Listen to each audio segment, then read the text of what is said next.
Bismillahirrahmanirrahim. Qala al-musannifu rahimahullahu ta'ala wa nafa'ana bihi bi'ulumihi fid dharain amin.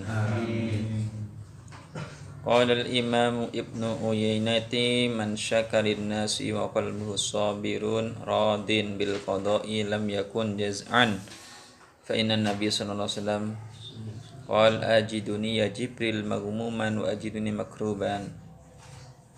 Bismillahirrahmanirrahim. Qala dawuh al-imamu sapa imam Ibnu Uyainati rupane Imam Ibnu Uyainah.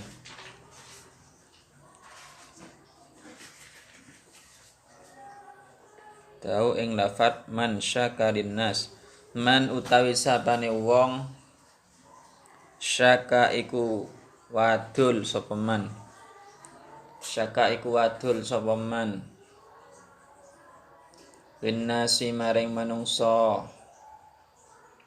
wa qalbuhu lan utawi atine man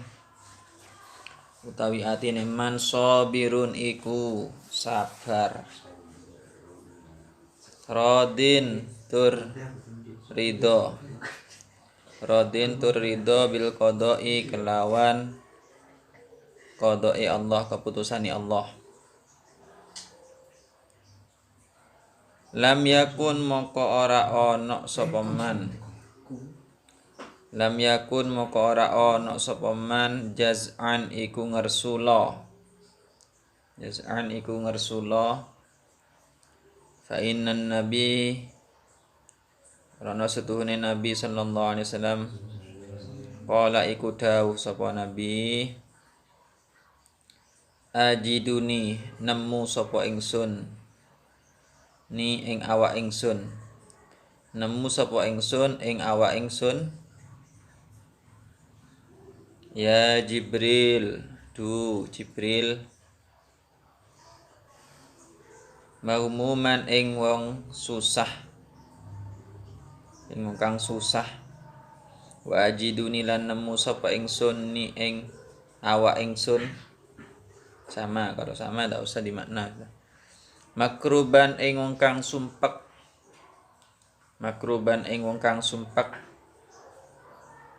jawaban hale jawab li suali Jibril maring atau kaduwe pitakone malaikat Jibril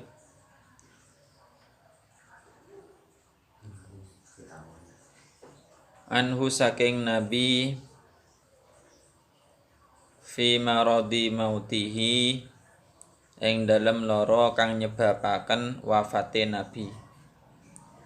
Fi maradi mautihi ing dalem lara kang nyebabaken wafate nabi.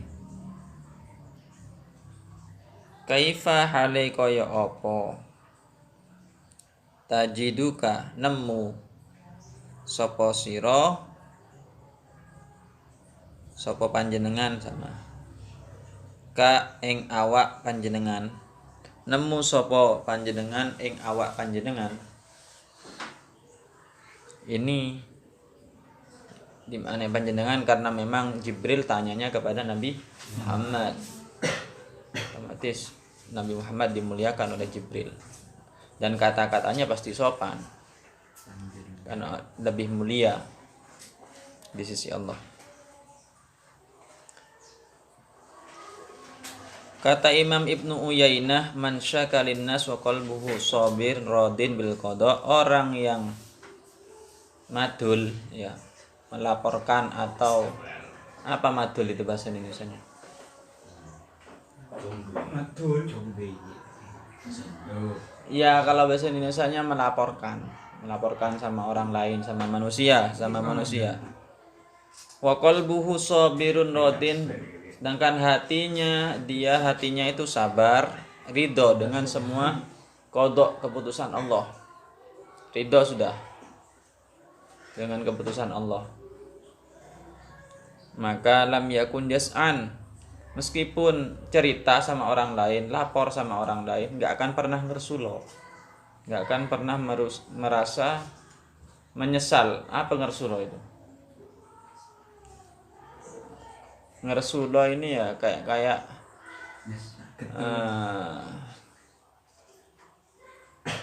merasa diri sendiri itu ya menyesal lah, kayak menyesal seperti itu, ngalem sama orang lain. Karena Nabi Muhammad pernah bersabda, ajiduni ya Jibril. Ini sebelumnya Jibril bertanya, ya Nabi Allah, wahai Nabi Muhammad, bagaimana engkau menemukan jiwamu? Apa yang kau temukan tentang jiwamu, dirimu atau jiwamu? Nabi menjawab, ajiduni ya Jibril magmuman wa ajiduni makruban.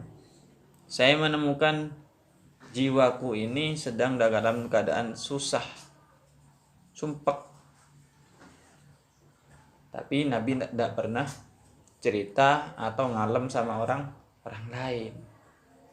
Ketika ditanya sama Jibril baru jawab. Kalau seandainya nggak tanya Jibril, mungkin ya nggak jawab Nabi, nggak akan cerita, nggak akan merasa ngersuloh sama orang, nggak akan ngalem sama orang, ngalemnya sama Allah. Sebelumnya kan disebutkan, fala tashkuni ila khalqi kama la ashkuka ila malaikati. Jangan madul atau ngersuloh sama manusia.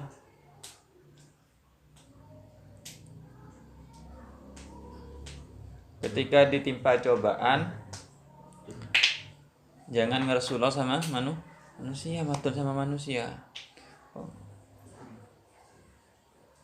Allah saja itu nggak pernah melaporkan kepada para malaikatnya.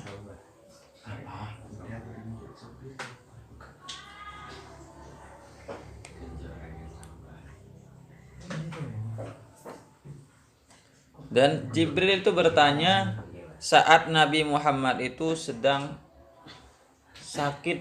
sakitnya parah yang menyebabkan Nabi wafat. Sebelum wafatnya Nabi ketika sakit itu Jibril tanya, apa yang kau temukan tentang dirimu wahai Nabi, wahai Rasulullah? Seakan-akan jiwaku ini wahai Jibril ngersulo, seakan-akan susah, sumpek jiwaku ini. Tapi tidak pernah Nabi bilang sama keluarganya kalau merasa susah, merasa sumpah. Tapi kan beda juga. Nabi susahnya itu yang ditakutkan umatnya, keselamatan umatnya.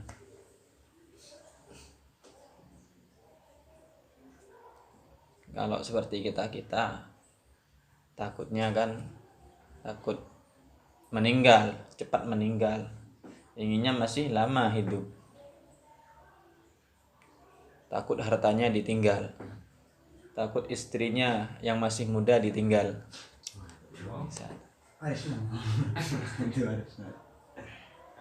Yang ditakutkan. Tapi sebenarnya orang yang mau meninggal itu yang ditakutkannya itu persiapannya menghadapi alam barzakh, menghadapi akhiratnya. Baru terasa sejahat-jahatnya orang ketika mau meninggal itu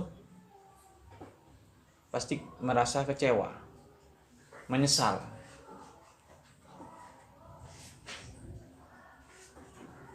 Orang baik saja itu masih berharap ingin lebih banyak beramal soleh semasa hidupnya ketika mau meninggal. Apalagi kayak kita yang layah-layah tenang-tenang, hidup dengan kesenangan, makan tidur nyaman setiap hari.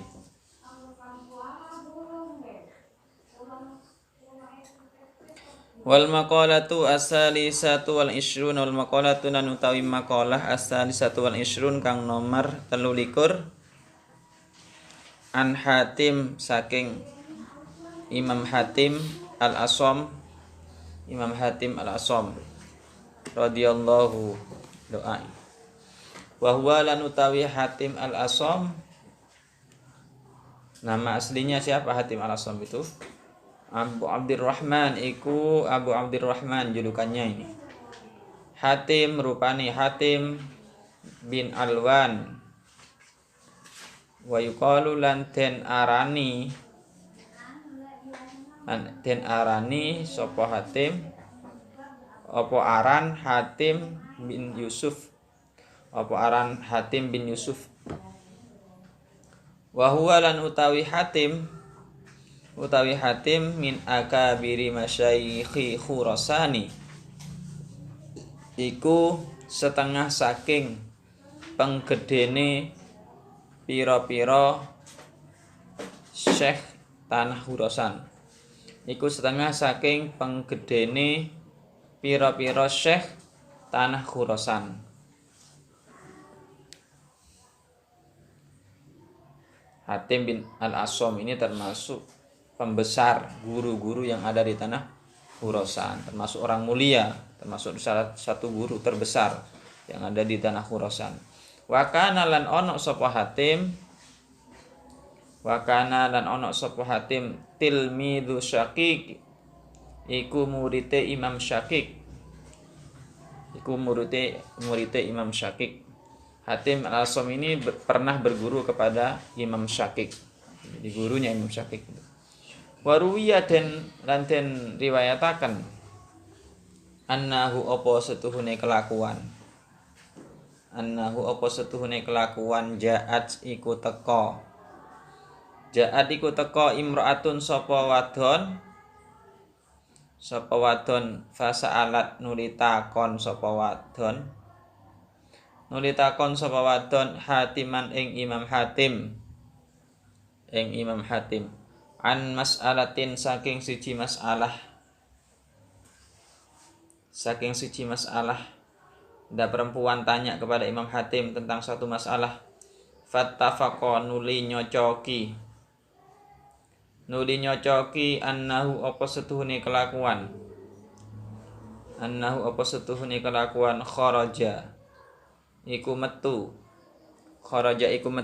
minha saking imro'ah fi tilkal halati ing dalem mengkono tingkah takon.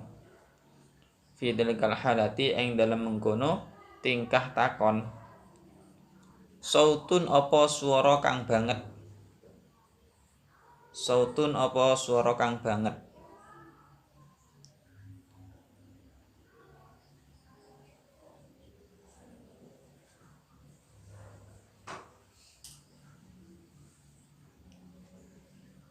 Fakhajalat faqala Hatim irfa'i sautak.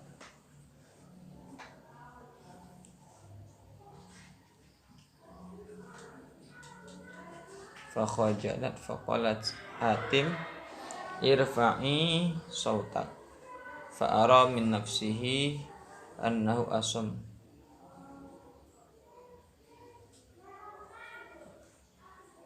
Fasaras adil mar'ah bidzalika.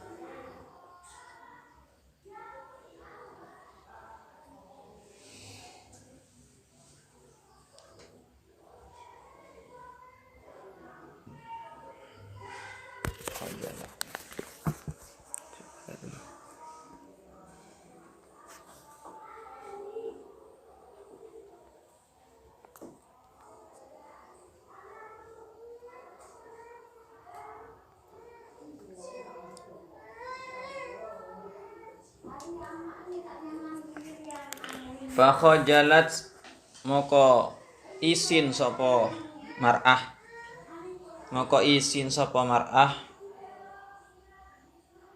ketika mau bertanya perempuan tadi yang mau bertanya kepada Hatim, ternyata enggak terasa dia mengeluarkan suara yang sangat keras. Terus malu dia, wajahnya memerah. Malu. Biasanya tanyanya pelan-pelan, enggak terasa, mungkin karena sudah celeper ya. Ini mengeluarkan suara keras kepada Hatim itu.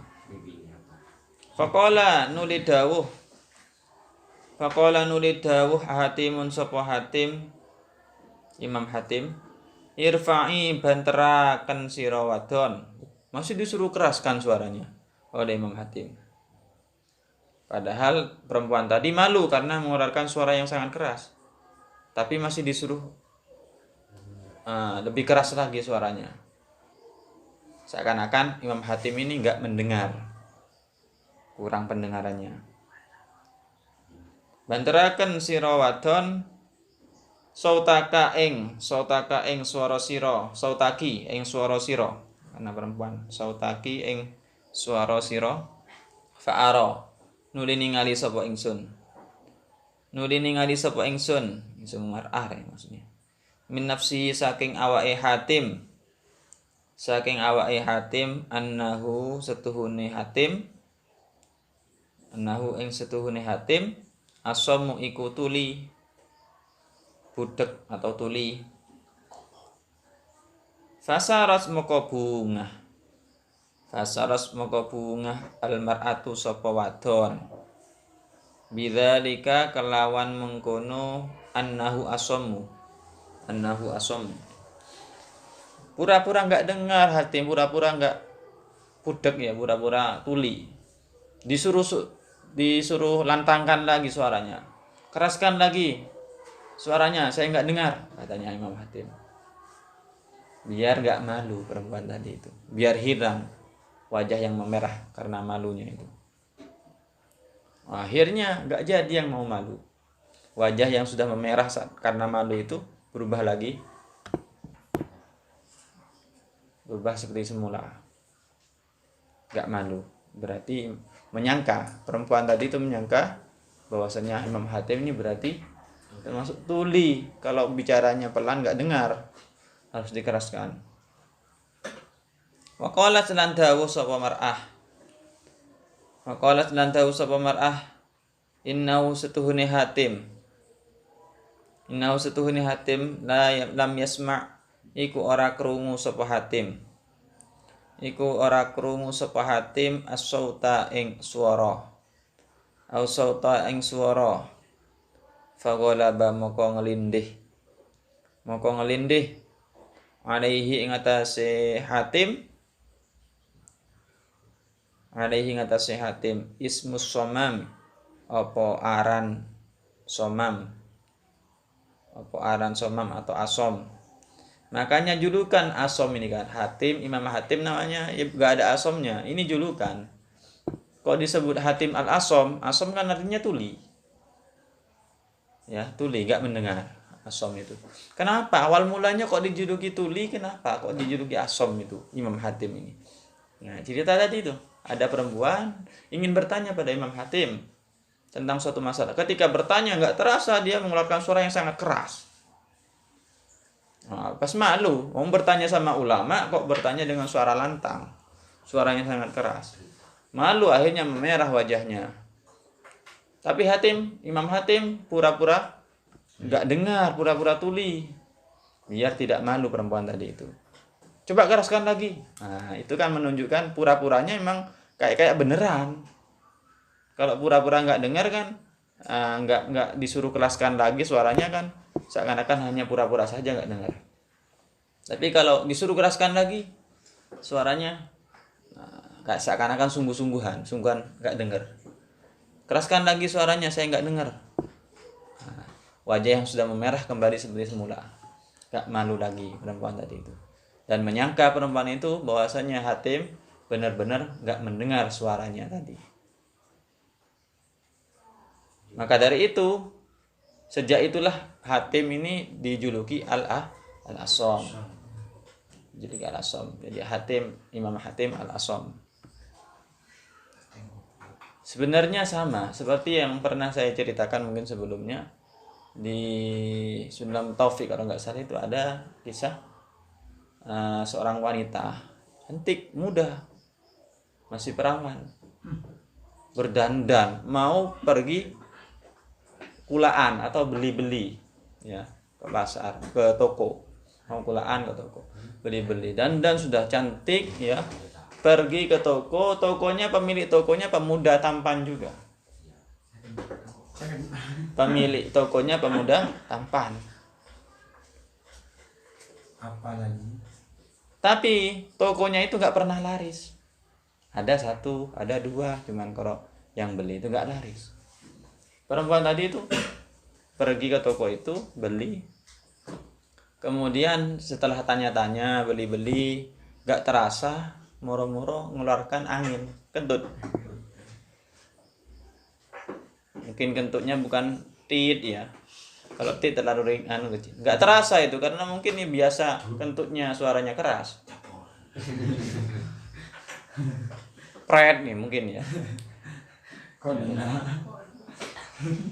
Locer lah. Locer. Enggak terasa dia kentut. Mungkin ngeden mau ngambil apa, ngeden sambil keluar mungkin kentutnya itu. Ya. Enggak terasa.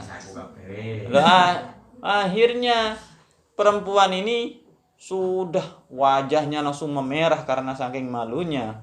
Karena yang punya toko yang dengar itu orang tampan, laki-laki yang masih muda juga, belum beristri. Malu saking malunya karena dia sudah dari rumahnya dandan ya secantik mungkin. Akhirnya pura-pura nggak dengar pemilik tokonya ini. Mau beli apa, Mbak? Mau beli ini kata perempuan tadi. Mau beli ini. Ini harganya berapa? Oh, itu sabun, Mbak. Saya tanya harganya. Kalau yang ini harganya berapa? Oh, itu bat nyamuk itu, semisal. Pokoknya jawaban dengan pertanyaannya beda. Memang sengaja pemuda tadi, pemilik toko tadi, sekiranya saya ini disangka orang yang tuli, nggak dengar. Saya nggak dengar kentutnya tadi. Akhirnya tanya ini, tanya itu, nggak sesuai dengan pertanyaannya jawabannya. Berarti ini tuli nih, pemilik tokonya ini. Orangnya tampan tapi tuli. Berarti saya kentut tadi nggak dengar. Akhirnya berubah lagi wajahnya. Yang awalnya memerah karena malu berubah lagi. Senang dia, bahagia. Karena apa? Kentutnya tidak didengar oleh pemilik toko itu, oleh pemuda tampan itu. Padahal pemuda itu hanya pura-pura biar dia tidak malu, menyimpan aibnya orang. Sudah nggak jadi beli perempuan tadi, bahagia sudah. Apa saya nggak beli wes, karena pemilik tokonya budek misal. Yang penting saya nggak malu karena nggak didengar kentut saya. Pulang perempuan tadi. Jarak hanya sesaat, Allah turunkan nur kepada hati pemuda tampan tadi itu. Kemudian rizkinya yang diluaskan oleh Allah. Rizkinya diluaskan oleh Allah. Seketika itu langsung banyak orang berbondong-bondong datang membeli. Dalam satu hari itu habis dagangannya. Kenapa Allah beri keistimewaan seperti itu? Karena pemuda tadi itu telah menyimpan aibnya orang lain.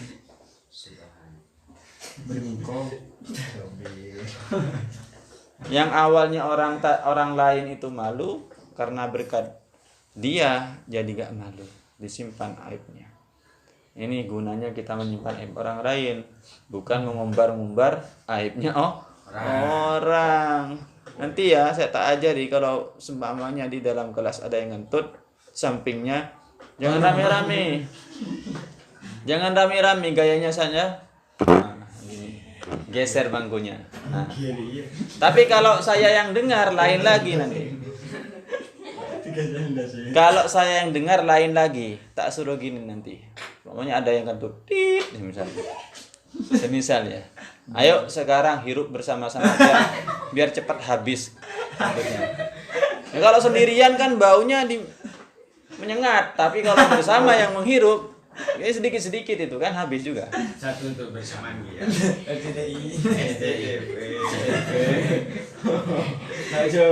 Kan tidak ada nih. Ya sih ya. Pemberi kaca. Tapi kan kenyataannya memang yang banyak kan mengumbar aibnya orang. Ada yang kentut di samping. Kentut iki kurang ajar iki enggak kena. Jadi seakan-akan biar orang lain itu tahu semua ya. Tapi kalau kalian bisa menyimpan aib seseorang itu, semisal temannya yang di sampingnya kentut, kalian yang mengaku. Maaf ya saya kentut. Oh, ini jauh lebih baik lagi, lebih bagus lagi. Jadi seakan-akan kalian rela malu daripada temannya yang malu. Oh, jauh lebih istimewa itu. Karena yang memasuk. Bawa pindah makam. Pindah makam.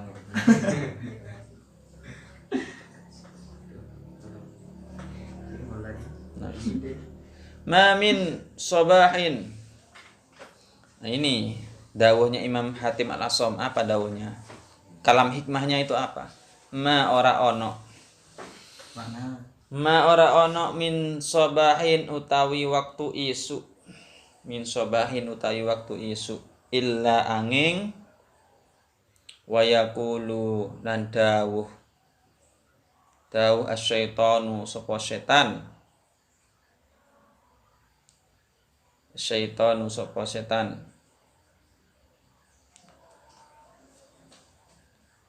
kalau kalian ngerti kitab, kalau baca Al-Quran nyampe lafaz setan misalnya syayatin atau a'udzubillahi minasyaiton, jangan toleh ke temannya. Nanti dikira kalian itu mengatakan temannya itu setan. A'udzubillahi minasyaiton gitu. Misalnya.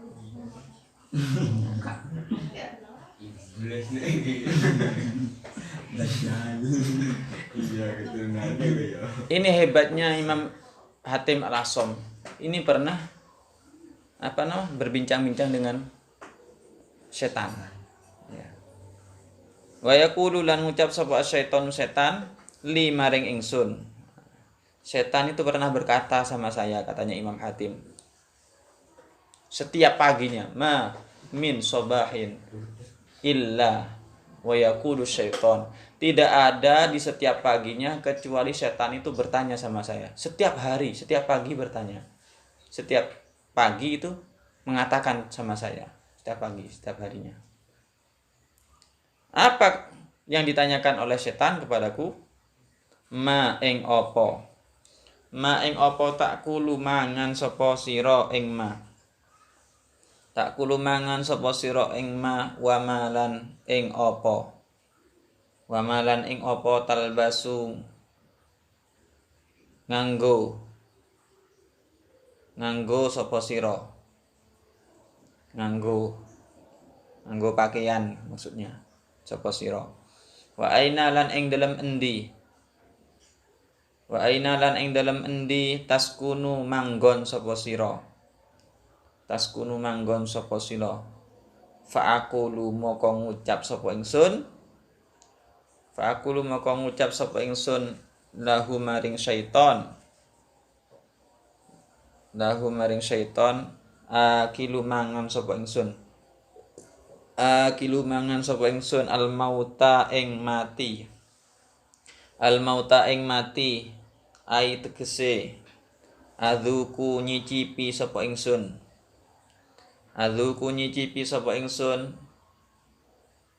muraratal mauti ing paite mati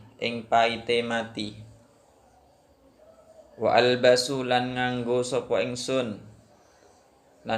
klambi sapa ingsun al kafana ing kain kafan wa askunu lan manggon sapa ingsun al kubra ing kuburan. Fayahrabu moko melayu sapa setan ai syaiton utegese setan bidor mirroi kelawan domairo rob fayahrabu tadi itu bidor mirroi kelawan domairo minni saking ingsun. Nah, apa kalam hikmah yang disampaikan oleh Imam Hatim Al-Asham? Tidak ada di setiap paginya kecuali setan itu bertanya kepadaku. Jadi setiap pagi, setiap hari itu bertanya kepadaku. Dan setiap kali bertanya, aku pasti menjawab kepada setan itu. Apa pertanyaan setan itu? Ma ta'kulu wa ma talbasu wa ma aina taskun? Wahai Imam Hatim Al-Asham, apa yang kamu makan setiap harinya? Apa yang kamu pakai? Baju apa yang kamu pakai? Dan kamu bertempat di mana? Kamu menetap di rumah kamu di mana? Dan setiap kali bertanya seperti itu, kata Imam Hatim Al-Asham, saya pasti menjawab akilul mautah. Makanan saya itu mati. Saya akan mencicipi namanya pahitnya mati. Makanan saya itu mati. Dan pakaian yang saya pakai itu adalah kain kafan. Berarti sudah mempersiapkan mati sejak hidup itu. Sudah mempersiapkan, sejak seger-seger sudah mempersiapkan mati. Waskunul qabro, dan tempat tinggal saya itu kuburan. Makanan saya setiap hari itu ada mati. Pakaian saya setiap hari kain kafan. Tempat tinggal saya itu kuburan. Langsung fahrabu minni. Lari terbiri-biri setan itu langsung. Takut sama Hatim An-Asom. Berarti ini bukan sifat seperti sifatnya kemanusiaan yang bersifat syaitoniyah ya, tapi sifatnya seperti malaikat. Sudah enggak takut mati. Ingat mati terus. Orang seperti ini mana bisa digoda oleh setan? Pergi setan akhirnya. Lari setan. Jawabannya aja seperti itu. Seakan-akan ini menghina setan. Seakan-akan mengancam setan. Saya enggak takut mati setan. Sini kalau kamu mau mati. Nah, seakan-akan seperti itu. Saya ini sudah siapkan semasa hidup saya. Makanan saya ini mati. Jangan tanya makan saya apa. Saya enggak akan jawab makan saya donat, makan saya jemblem. Enggak akan jawab seperti itu. Makanan saya itu mati. Sudah saya siapkan mati. Pakaian yang saya pakai adalah kain kafan. Tak usah tanya lagi kamu. Tempat tinggal saya itu kuburan. Lari terbiri-biri setan. Itu hebatnya Hatim An-Asom. Kalau seandainya kita yang ditanya seperti itu oleh setan, kira-kira jawab apa? Apa makanan kamu? Bau. Bau bakar. Apa yang kamu pakai? Di mana kamu tinggal? Oh, di rumah. Rumah saya baru. Tingkat lagi. 6.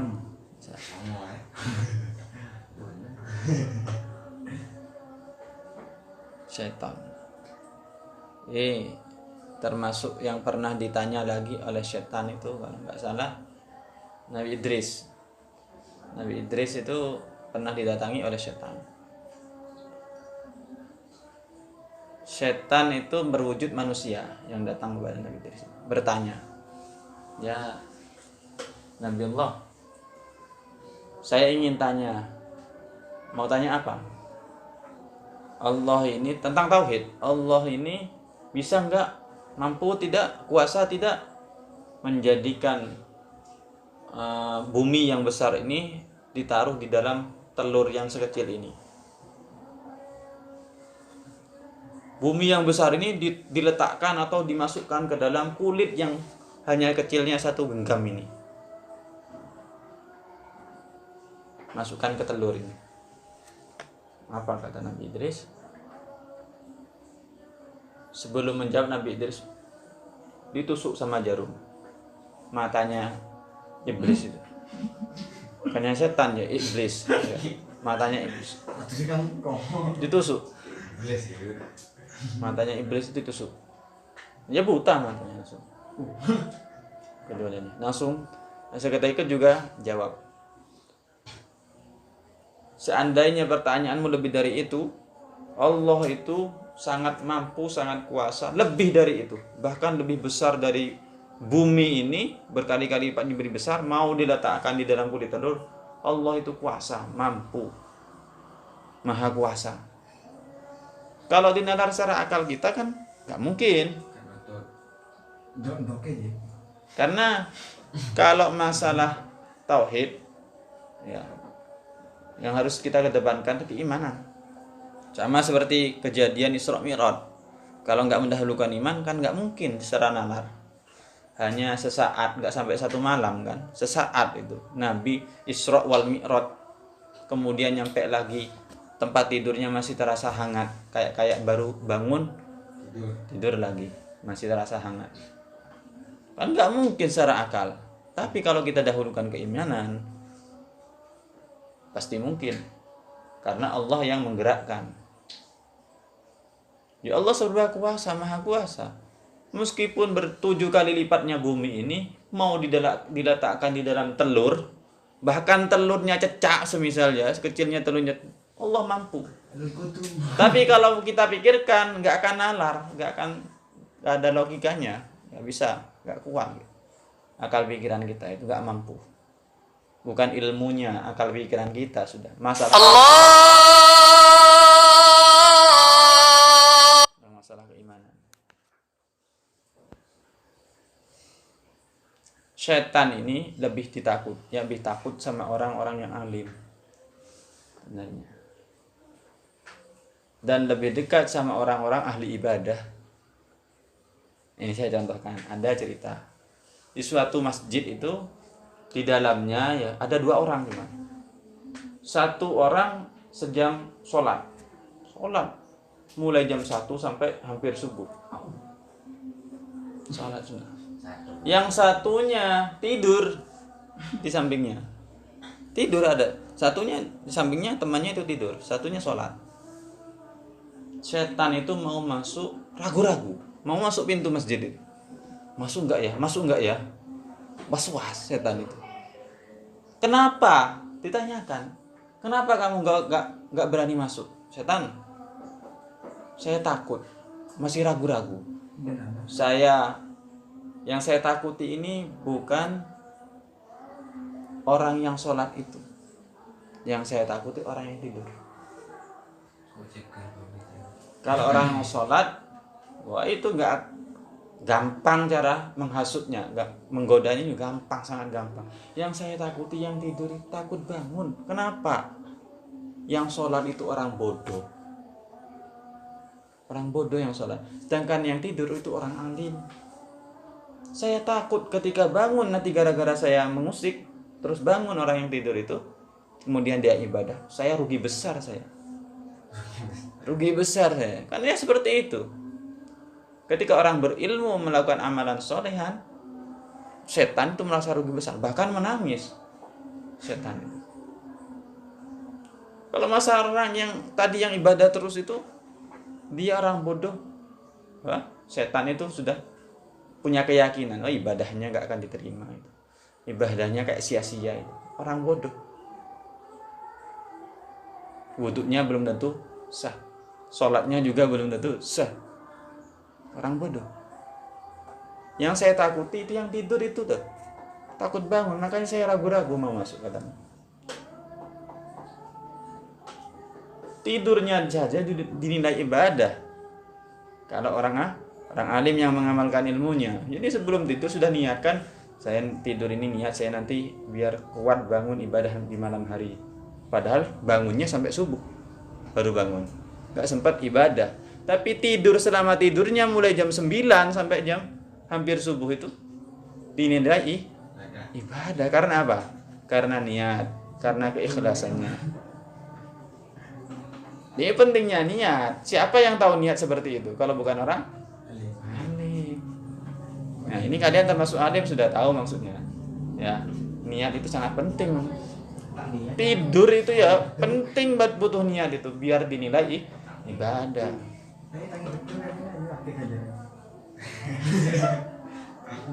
Dikiran. Selain niat, dikiran sebelum tidur. Ternyata tertidur sampai subuh baru bangun. Selama tidur itu dicatat selama tidurnya bernilai pahala seperti orang yang berzikir. Nah, itu pentingnya juga. Siapa yang tahu seperti itu? Orang alim mestinya kan. Makanya itu yang lebih berbahaya kata setan, yang lebih saya takuti orang alim itu. Nanti tidurnya saja sudah nilai ibadah seperti merugikan saya, apalagi nanti bangun dia. Tuh. Terus wudhunya sempurna. Terus apalagi sampai sholat sunnah. Apalagi sampai bertakarrub kepada Allah. Menangis kepada Allah. Rugi besar saya. Totalan ruginya nanti kepada iblis. Jadi setan-setan itu totalan sama iblis ruginya nanti.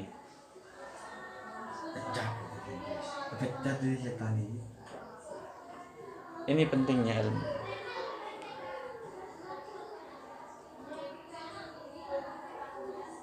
Dan sampai kapan seseorang itu butuh ilmu? Sampai meninggal.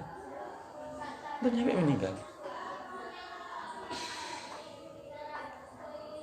Lau baqiya min umrikal yaum Katanya Abdullah bin Mubarak,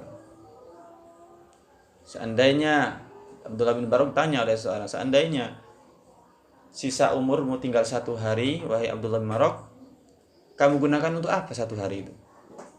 Kamu besok seandainya meninggal, tinggal 1 hari ini, kamu gunakan untuk apa 1 hari ini? U'allimun nas. Saya gunakan untuk mengajar dan belajar. Mengajar orang dan belajar.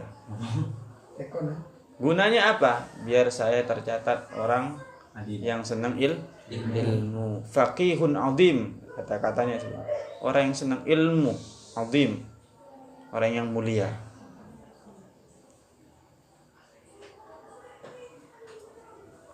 Karena derajatnya ada di bawah kenabian. Derajatnya ada di bawah kenabian. Terus derajatnya orang mati syahid di bawahnya lagi. Derajatnya orang yang haji umroh di bawahnya lagi. Derajatnya orang yang ahli zikir, ahli puasa, ahli sholat malam, di bawahnya itu masih. Di bawahnya lagi. Jadi yang paling tinggi sebelum tingkat kenabian yaitu tingkatannya orang-orang pecinta ilmu, baik yang senang belajar atau yang senang ngajar. Sama statusnya saya sama kalian ini sama-sama pecinta ilmu. Yang ngajar itu juga ahlul ilmi, yang belajar juga ahlul ilmi. Kalau seperti ini terus kita ya sampai meninggal, dan meninggalnya sibuk seperti ini, ya itu sudah ada di bawah kenabian derajatnya. Terus kalau semisal mau belajar terus, ngajar terus, belajar terus, untuk yang lain gimana? Kebutuhan yang lain gimana?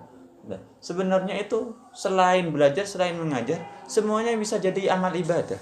Kerja bisa jadi amal ibadah. Jadi ibadah gak harus di masjid. Ibadah gak harus di madrasah. Di rumah. Memang ibadah yang paling mulia adalah mencari dan belajar ilmu. Itu ibadah yang paling mulia. Derajatnya ratusan tahun, jarak 1 derajatnya itu. Lebih mulia orang yang cari ilmu. Tapi ibadah itu di mana saja. Para ulama itu menjadikan ibadah itu ada yang di pasar. Mereka berjualan ke pasar, jual beli muamalah di pasar. Tapi di pasar mereka itu ibadah. Jadi gak selamanya di masjid ibadah itu. Jadi di pasar kok bisa jadi ibadah? Gimana? Jual belinya makbul, jual belinya syariah, sesuai syarat, sesuai hukum syarak. Tidak ada goror, tidak ada bujukan, tidak ada pembohongan, tidak ada penipuan di situ. Dan itu memang yang dikerjakan Nabi itu kalau berdagang ya disebutkan semua. Kalau ada bedeceren ya, ada aibnya, itu disebutkan aibnya. Kalau pedagang sekarang mana ada? Bahkan Nabi itu kalau berdagang disebutkan sama minusnya. Apa namanya itu? Belinya, maksudnya kulaannya itu loh. Sama kulaannya sebutkan. Saya ini kulaknya sekian. Kamu mau beli berapa? Terserah kamu mau kasih saya bati berapa, laba berapa, terserah sudah. Padahal dikasih laba sedikit. Tapi kenapa berlipat-lipat ganda jauh lebih besar labanya Nabi daripada pedagang-pedagang yang lain saat itu? Karena berkah. Karena barokah. Sampai kagum Sayyidah Khadijah itu ya. Sayyidah Khadijah sama perdagangan Nabi itu. Saya belum pernah menemukan saudagar pedagang seperti Nabi Muhammad ini. Sebelumnya bisa mendapatkan laba yang sebegitu besar. Padahal yang diceritakan oleh Maisarah yang menemani Nabi saat berdagang itu, ternyata Nabi itu menyebutkan semua aibnya, bahkan bulannya itu. Saking jujurnya Nabi, mengambil laba sedikit, tapi kenapa besar labanya yang didapat setelah pulang itu? Karena barokah. Jadi di pasarnya itu ibadah. Apalagi dia senang sedekah sir. Wah, semisal penjual cabai ya, ada yang mau beli, saya beli cabai 1 kilo berapa? 10.000 semisal, tepan mode Kalau dekat 10.000. Yes. 1 kilo nggak lihat orangnya ditambahi sepergem jadi sodakoh sir nggak diketahui orangnya, sudah nggak bilang kamu, bukan tak tambahi ya sepergem biar kamu senang beli ke sini. Sekarang yang ada kan seperti itu, nggak jadi sodakoh sir itu. Sodakoh sir itu yang nggak diketahui oleh orangnya. Beli gula baru ki naker sih 1 kilo tambahi sesendok. Akhirnya mau sodakoh sir tapi masih agak pelit ini, tambahi sesendok. Sendok itu buat kopi 1 gelas tak manis ya. Setengah gelas. Parah kayaknya. 1 gelasnya biasanya 2 sendok baru manis kalau kopi. Manis. Nah, kalau yang seperti itu ya, yang dikerjakan para pedagang-pedagang di pasar dan niatnya memang muamalahnya, kerjanya di pasar-pasar itu ibadah. Diniatkan ibadah, mencari kasab, menafkahi keluarga. Otomatis itu ibadah. Bahkan mungkin jauh lebih besar pahalanya daripada yang ada di masjid wiritan tapi niatnya biar dilihat orang riya, biar dilihat orang saya ini ahli ibadah, saya ini ahli dikir, saya ini jauh lebih besar yang ada di pasar. Maka ulama itu di mana-mana pun ibadah itu. Ada di pasar ibadah, ada di tempat tidur berbaring ya ibadah. Enggak harus di masjid ibadah itu sebenarnya. Semua yang kita kerjakan kalau kita niatkan ibadah, dan bisa meniatkan ibadah seperti itu kalau ada ilmunya. Makanya orang alim itu sebetulnya mudah mau ibadah. Itu yang ditakutkan oleh setan.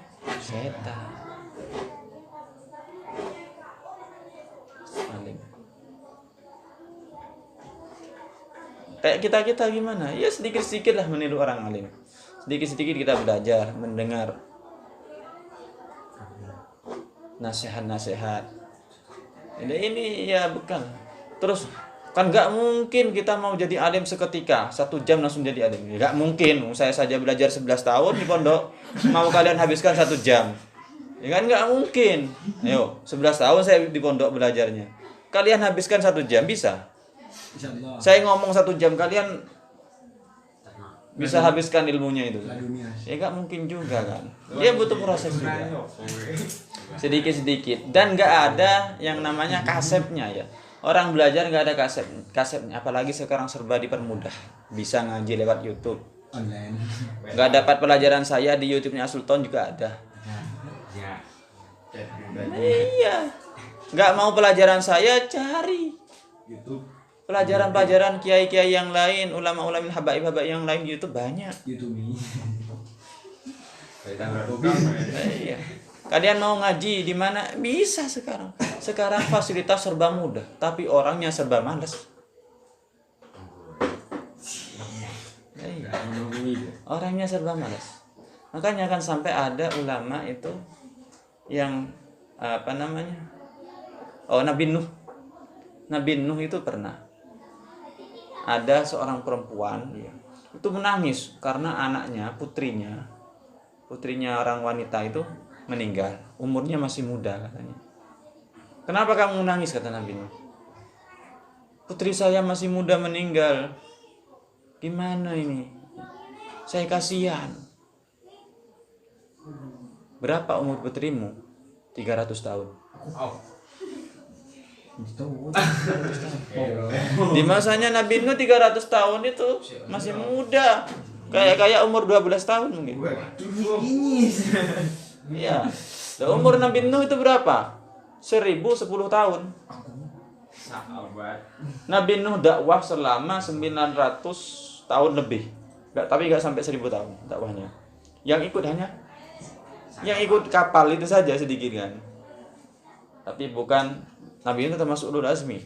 Yang dihitung bukan dari segi banyak sedikitnya santrinya, pengikutnya, tapi keikhlasannya dan keridhoannya dengan perintah Allah.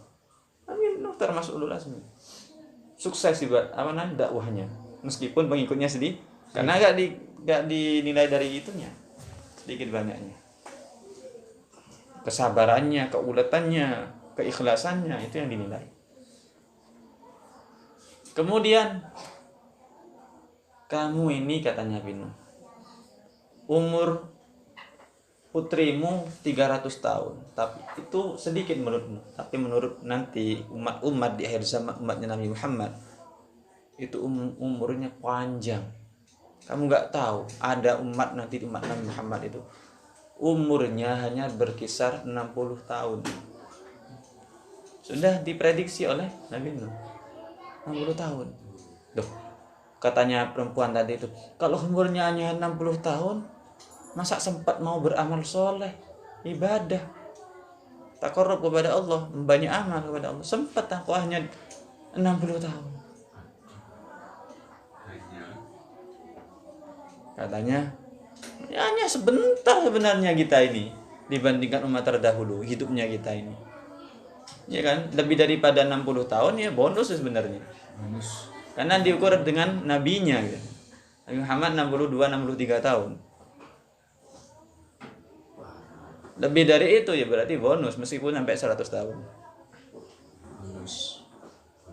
Dan umur yang sedikit itu, kata perempuan itu, mereka bisa siap-siap untuk akhiratnya, tapi umur yang hanya sebentar itu. Sedangkan saya umurnya sampai 1000 tahun, ini masih merasa kurang untuk ibadah. Masa umur yang sedikit itu? Kalau sempat nggak sempatnya, tetap sempat. Seberapapun itu umurnya. Tapi nanti orang-orang di umatnya Nabi Muhammad itu bukan malah senang-senang untuk ibadah. Umurnya bukan banyak dibuat ibadah seperti umatnya Nabi Nuh. Padahal umurnya panjang, ibadahnya patang umat Nabi Nuh. Tapi umat-umat nanti di akhir zaman itu malah mereka meletakkan dunia jauh di atasnya akhirat, meletakkan akhirat jauh di bawahnya dunia. Suatu amal akhirat sekecil apapun mereka anggap besar, jauh lebih besar dari perkara dunia. Dan sebesar urusan dunia mereka anggap lebih kecil daripada sekecil urusan akhirat. Tak contohkan. Terjadi dan nyata. Kalian ngaji satu Quran setiap hari. Ngaji Al-Quran 1 lembar setiap hari. Berat tidak? Ya sekarang, mungkin sekarang saja nggak berat. Mau baca. Besoknya lagi. Berat kan? Ya. Kalian anggap dan orang awam anggap lebih berat daripada kerja paculan 1 hari. Mereka paculan setiap hari sampai 1 bulan. Ringan. Pulangnya makan enak, tidur kenyang, nggak terasa lelah, nggak terasa payah, dan menganggap ringan di dalam hati. Seperti itu, mereka bahagia setiap hari seperti itu sampai 1 bulan, berbulan-bulan seperti itu. Tapi kenapa ketika baca Al-Quran 1 lembar saja menghabiskan berapa menit itu cuman? Tapi terasa jauh lebih berat daripada kerja 1 hari itu. Jauh lebih berat. Al-Quran, sholat 2 rakaat saja itu berapa menit itu? Ayo, Kang Tungkang 2 rakaat itu kan sebentar kan? 3 menit. 2 menit mari. Sedangkan yang ada di sawah, benih Kang Tungkang tok sampai keluar keringat kuningnya ya. Pulang, tenang, nggak terasa payah karena sudah biasa. Yang mau sholat 2 rakaat saja, beratnya sungguh jauh lebih berat. Dan ini umat akhir zaman. Ini memang kenyataan sudah zamannya kita ini seperti ini. Umat-umat di akhir zaman itu akan menganggap urusan akhirat sekecil apapun urusan akhirat jauh lebih besar daripada sebesar urusan dunia. Jadi yang dianggap ringan itu urusan dunia meskipun itu kenyataannya besar.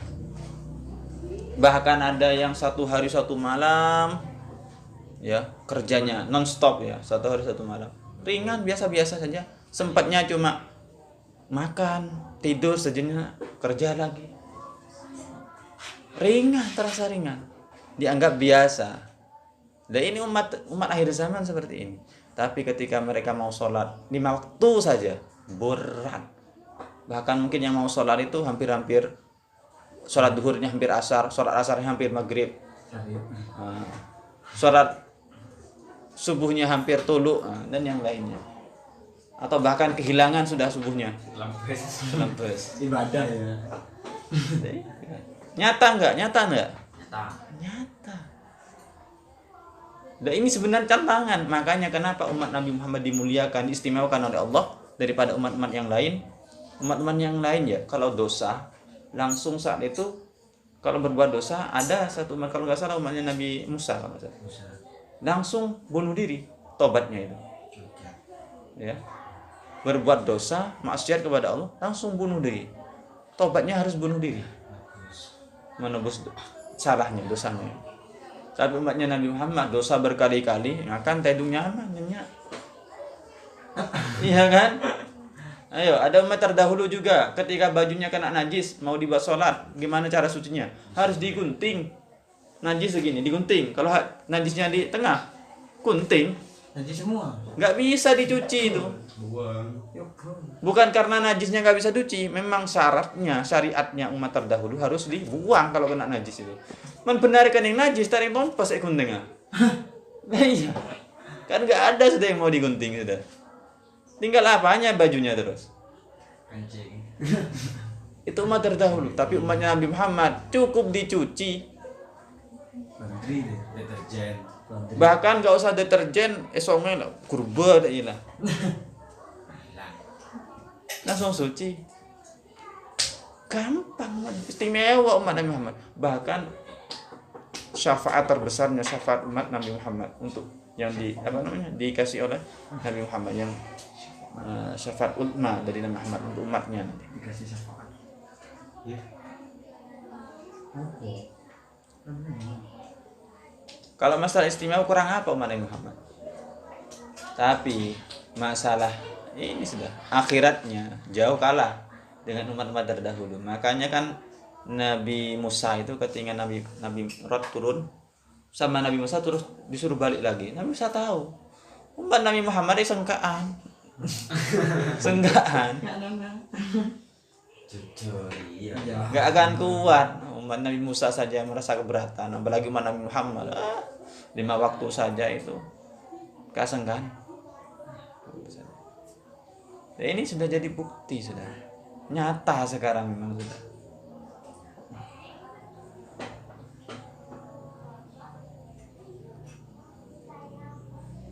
Tapi kita jangan berpikiran kecil ya. Maksudnya ibadah itu hanya ada pada ngaji Al-Quran, ibadah itu hanya pada dikiran, ibadah hanya pada sholat. Tidak ya, semua yang kita kerjakan bisa bernilai ibadah. Ya, jangan berkecil seperti itu sekalian. Sudah, luaskan pikiran sekarang. Semuanya itu bernilai, tinggal niatnya. Tergantung niatnya. Mau ada di mana saja bisa bernilai ibadah. Tapi ibadah yang lebih utama itu adalah cari ilmu. Itu pun juga di mana-mana bisa. Sambil kerja, sambil setel Habib Rizik.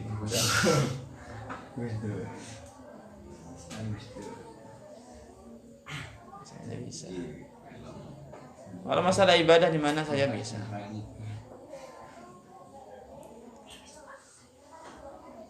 Ada yang di pabrik sepatu sambil buat sepatu. Sallallahu alaihi Muhammad, sallallahu alaihi Muhammad. Setiap satu kali jahit sallallahu alaihi Muhammad, sallallahu alaihi Muhammad, sallallahu alaihi Muhammad. Tanang satu begini. Ibadah kayak. Ibadah. Loh, jangan kalian anggap remeh ya suatu amalan yang kayak ringan seperti itu. Kalian bayangkan, ada di suatu kitab itu diterangkan. Kayak ada seorang perempuan setiap kali, bukan setiap saatnya sallallahu alaihi Muhammad, sallallahu alaihi Muhammad. Tidak, cuma ketika mau menggerakkan badan itu membaca bismillah. Setiap kali menggerakkan badan, mau berdiri dari duduknya bismillah, mau duduk bismillahirrahmanirrahim, mau berangkat bismillah, mau pakai baju bismillah, mau tidur bismillah. Setiap mau bergerak badannya itu bismillah, mau makan bismillah, mau minum, mau menggerakkan, mau nyuci bismillah.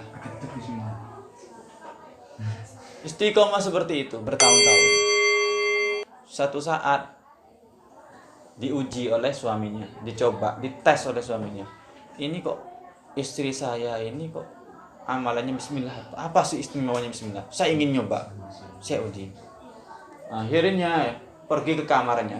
Ketika itu istrinya masih di dapur, pergi ke kamar istrinya, buka lemarinya, di dalam lemarinya ada kotak, di situ ada emas-emas milik istrinya, ya, emas berlian milik istrinya, diambil semua, kotaknya ditinggal, emasnya saja diambil, dibuang ke sumur, dibuang ke sumur oleh suaminya. Wah, pasti istri saya nggak tahu, meskipun amalannya bismillah, pasti saya nggak tahu kalau dibuang ke sumur. Dah, dipanggil istrinya. Ya saudati, coba ke sini. Saya ingin tahu, kemarin kan terakhir itu beli cincin. Cincinnya mereknya kayak apa itu ya? Berapa ya harganya? Saya ingin tahu, coba ambilkan sekarang. Sudah. Patuh sama suaminya. Diambil oleh istrinya, diambil ke kamarnya. Diambil, dibawakan sama sak kotaknya dibawakan. Ini semua berlian, ini semua emasnya, ini cincin yang terakhir. Kaget suaminya. Kok ada lengkap? Bahkan tempatnya itu kayak tempat berliannya itu tetap seperti semula. Enggak basah, enggak ada perubahan. Kaget.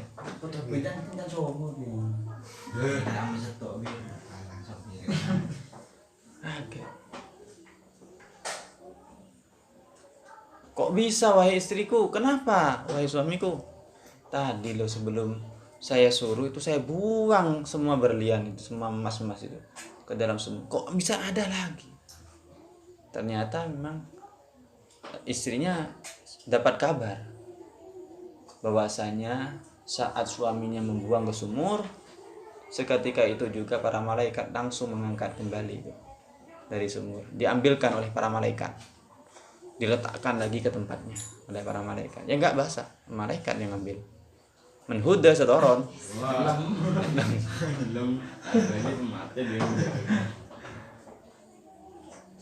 Malaikat langsung yang jadi khodamnya, pelayannya, yang menjaga. Sebab apa? Istiqomahnya istrinya membaca bismillah setiap kali gerak-gerik. Setiap bergerak bismillah, setiap bergerak bismillah. Jadi jangan dianggap remeh hal seperti itu. Kalian istiqomah salawat. Wah, tidak menutup kemungkinan, tidak mustahil kalian sering bermimpi Rasulullah. Istiqomah. Tapi ya nggak mudah juga, bukan hanya saya sudah istiqomah salawat setahun, nggak mimpi Rasulullah. Nah, dilihat dulu. Masih ada sifat iri kah di hatinya? Masih ada sifat dengki kah di hatinya? Masih ada sifat riya, sombong, dilihat. Oh masih ada, oh itu dihilangkan dulu kalau ingin bertemu Rasulullah, karena hijabnya besar. Sifat kotor yang dalam hati itu jadi hijab, satir, penghalang. Hilangkan dulu, baru istiqomahkan amalan itu lagi. Cepat kabul, cepat bisa bertemu Rasulullah. Ini yang sulit ya, sebenarnya sulit. Kalau dibilang sulit, ya sulit ketika mengamalkan. Kalau dibilang mudah, yang mudah ketika diucapkan. Sudah. Mungkin ada yang ingin tanya? Kan?